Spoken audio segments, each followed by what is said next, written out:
Accountability for another former doctor charged after the death of beloved Friends actor Matthew Perry. My heart goes out to the Perry family. Former California Dr. Mark Chavez sentenced to 8 months of home detention and 3 years of supervised release. Last year, he pleaded guilty to 1 count of conspiring to distribute ketamine to Perry, who was found dead from an accidental overdose in 2023. Chavez admitted to selling ketamine from his former clinic to another doctor, Salvador Plasencia, who supplied large amounts of the drug to Perry in the weeks leading up to his overdose. And while the judge today acknowledged that the 2 former doctors did not provide the dose that killed Perry, she said the pair helped Mr. Perry stay on the road of addiction that ultimately killed him. 2 weeks ago, Plasencia was sentenced to 2.5 years for his involvement in the case. During his hearing, he faced the family and apologized. Each doctor had differing degrees of culpability, but make no mistake about it. The defendant who rushes to the courthouse to plead guilty early and cooperate against other defendants can expect to get the lightest sentence.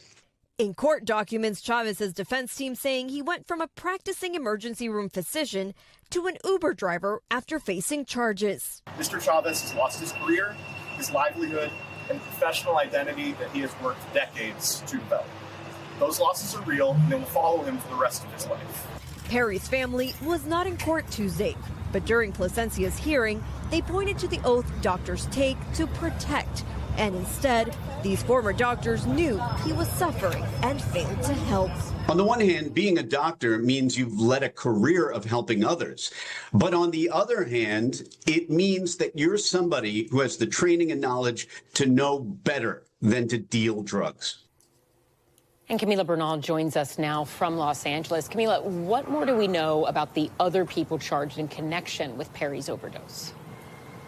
Yeah, so there are 3 others, Ellison, that were charged and are expected to be sentenced early next year. That includes Matthew Perry's personal assistant and the so-called ketamine queen. The analyst that we spoke to said he expects a harsher sentence for the ketamine queen because she was the last to take that plea deal. It looked like she was going to fight these charges and eventually had to admit her crimes. Ellison? Camila Bernal, thank you.